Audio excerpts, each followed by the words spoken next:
अस्सलाम वालेकुम, मेरा नाम डॉक्टर दीन है। I work here as an orthodontist, जिसको ब्रेसेस स्पेशलिस्ट भी कहा जाता है। आज मैं आपके साथ एक केस डिस्कस करूंगी इन पेशेंट का, जिनकी पिक्चर आप डिस्प्ले पे देख सकते हैं। ये पेशेंट 2 साल पहले हमारे पास आई है with the complaint of crowded teeth. दांत बहुत ज़्यादा टेढ़े मेढ़े हैं, स्माइल करने में प्रॉब्लम आती है। जो ये साइड वाले दांत है, जैसे कि आप इस पिक्चर में देख सकते हैं, बहुत ज़्यादा बाहर की तरफ दिखाई देते हैं। इसकी वजह से उनको स्माइल करने में, बातचीत करने में, सोशलाइज करने में बहुत ज़्यादा प्रॉब्लम पेश आ रही है। जैसे कि इस व्यू के अंदर भी आप देख सकते हैं, जो हमने साइड से पिक्चर एक ली हुई है कि ये वाला दांत जो इनका, जिसको हम केनाइन टूथ कहते हैं अपनी ज़बान के अंदर, वो इनके लिप से बाहर की तरफ स्टिक आउट करते हैं। इसके अलावा जितने भी दांत आपको इस व्यू में नज़र आ रहे हैं, सारे टेढ़े मेढ़े। तो पेशेंट का मेन कंसर्न उनका ये केनाइन टूथ है, जो कि ये बाहर की तरफ। ट्रीटमेंट ऑप्शंस डिस्कस करने से पहले हम ये डिस्कस करते हैं कि दांत टेढ़े मेढ़े होते क्यों हैं। दांत टेढ़े मेढ़े इसलिए हो जाते हैं कि हमारे जबड़ों के अंदर दांतों को अकोमोडेट करने की जगह नहीं होती। जबड़ों का साइज़ छोटा होता है, दांत उसकी निस्बत थोड़े बड़े साइज़ में होते हैं, तो वो अपने आप को अरेंज करने के लिए टेढ़े मेढ़े हो जाते हैं। जैसे कि इस पिक्चर में आप देख सकते हैं, ये पेशेंट या बहुत और आपके इर्द गिर्द अपने पेशेंट्स देखेंगे जिनके दांत टेढ़े मेढ़े होते हैं। जॉज में जगह की कमी की वजह से दांत टेढ़े मेढ़े हो जाते हैं। अब जो ट्रीटमेंट ऑप्शंस हमने इन पेशेंट के साथ डिस्कस किए हैं, उनमें स्पेस क्रिएशन वाले ही ट्रीटमेंट ऑप्शंस हैं। ऐसे केसेस को ट्रीट करने के लिए सबसे पहले तो हम क्रिएशन करते हैं स्पेस की, ताकि जॉज में स्पेस बन सके। उसके बाद ही हम किसी भी ट्रीटमेंट ऑप्शन की तरफ जा सकते हैं।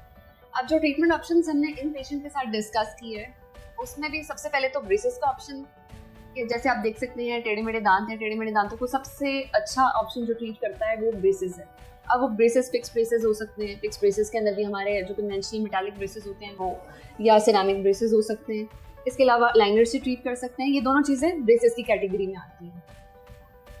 जैसे कि आप इस पिक्चर में देख सकते हैं टेढ़े मेढ़े दांत। इसके अलावा अगर हम इनकी डेंटेशन का एक ओवरव्यू लेते हैं, जिसके अंदर सारे दांत इनके दिखाई दे रहे हैं, तो ना सिर्फ इनके ऊपर वाले दांत टेढ़े हैं, आप देख सकते हैं कि नीचे वाले दांत भी इक्वली उसी तरह से टेढ़े हैं।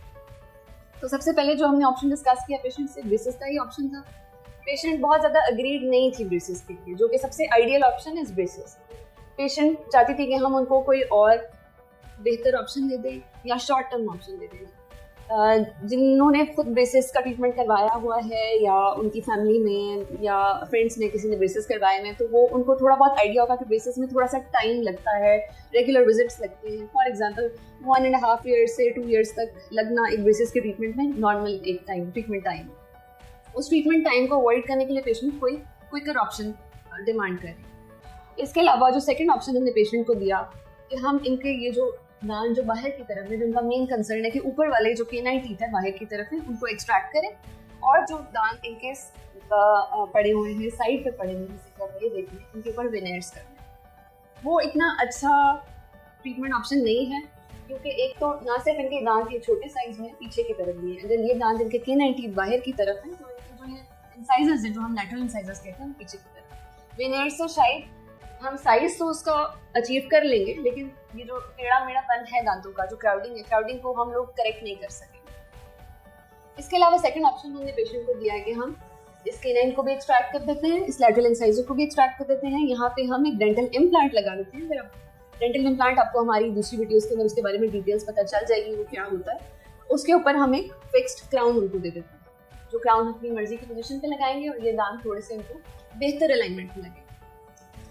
इसमें भी जो इसका ड्रॉबैक था कि हमें मल्टीपल एक्सट्रैक्शंस करनी पड़ी, क्योंकि जॉज में स्पेस नहीं है, जैसे मैंने पहले बात की है, वो क्रिएट तो हमने करनी है, जिसकी बेसिस पे हम अलाइन कर सकते हैं। तो हमें केनाइन्स भी एक्सट्रैक्ट करने पड़े थे दोनों साइड से, और ये इंसाइजर्स भी, जो कि अगेन एक बहुत अच्छा ऑप्शन नहीं था। जो ट्रीटमेंट ऑप्शन अभी हमने डिस्कस किए हैं, सेम हम लोगों ने पेशेंट से डिस्कस किए, उनके साथ एक एक ट्रीटमेंट ऑप्शन का ड्रॉबैक, उसका फ़ायदा, उसका ट्रीटमेंट टाइम, उसकी कॉस्ट सब डिस्कस किया गया, और पेशेंट को फाइनली हमने कन्विंस किया ब्रेसेस की तरफ, क्योंकि सबसे आइडियल जो इसका ट्रीटमेंट ऑप्शन है वो ब्रेसेस के साथ यूज होता है। अब ब्रेसेस में आपके साथ हम ब्रीफली डिस्कस करते हैं हमने किस तरह से पेशेंट को स्टार्ट किया और एंड किया, क्योंकि जैसे मैंने पहले डिस्कस किया कि स्पेसेस ना होने की वजह से दांत टेढ़े मेढ़े हुए, तो जॉज में जब तक हम स्पेस क्रिएट नहीं करते बाय सम ऑप्शन, तब तक हम दांत सीधे नहीं कर सकते। तो हम लोगों ने इनके प्रीमोलर टीथ कौन से टीथ होते हैं, ये केनाइन के जो बिल्कुल पीछे वाले दांत होते हैं, उसको हम प्रीमोलर टीथ कहते हैं। हमने 4 प्रीमोलर्स उनके एक्सट्रैक्ट किए, ऊपर से भी नीचे से भी 4 टोटल एक्सट्रैक्शंस करके हमने स्पेस क्रिएट की, पेशेंट को ब्रेसेस लगाए, हर मंथ पेशेंट विजिट करता रहा, उसकी वायर्स अपग्रेड होती रही। टोटल ड्यूरेशन ऑफ ट्रीटमेंट जो इस पेशेंट का था दैट वाज 15 मंथ्स। 3 मंथ्स यानी कि 1 साल और 3 महीने।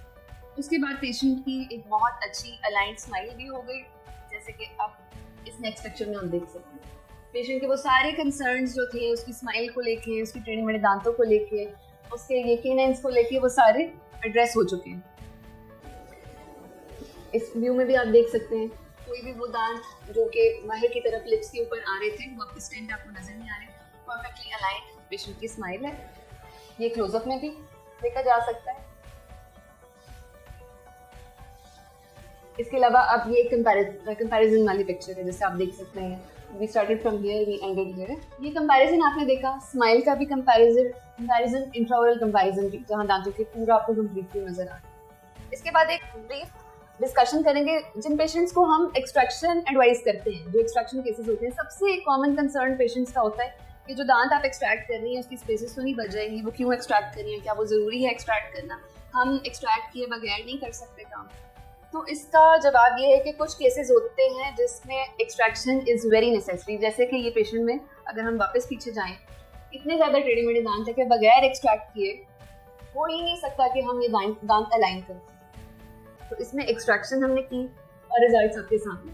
कहीं भी कोई भी दांत एक्सट्रैक्ट किया हुआ नजर नहीं आ रहा। आप चारों साइड से देखिए, टोटली स्पेसेस क्लोज हो चुकी हैं और जो फर्स्ट टाइम इसको देख रहा है कोई जज भी नहीं कर सकता कि इसमें हमने कोई दांत एक्सट्रैक्ट किया। तो ये था आज का हमारा केस। आपका कोई भी क्वेश्चन हो इस केस से रिलेटेड या अपने दांतों से रिलेटेड, कुछ भी आप जानना चाह रहे हो तो आप हमारे कमेंट सेक्शन के अंदर हमें पूछ सकते हैं। इसके अलावा और केसेस देखने के लिए और हम क्या काम यहाँ पे करते हैं देखने के लिए आप डेंटल एस्थेटिक्स के यूट्यूब चैनल को सब्सक्राइब कीजिए।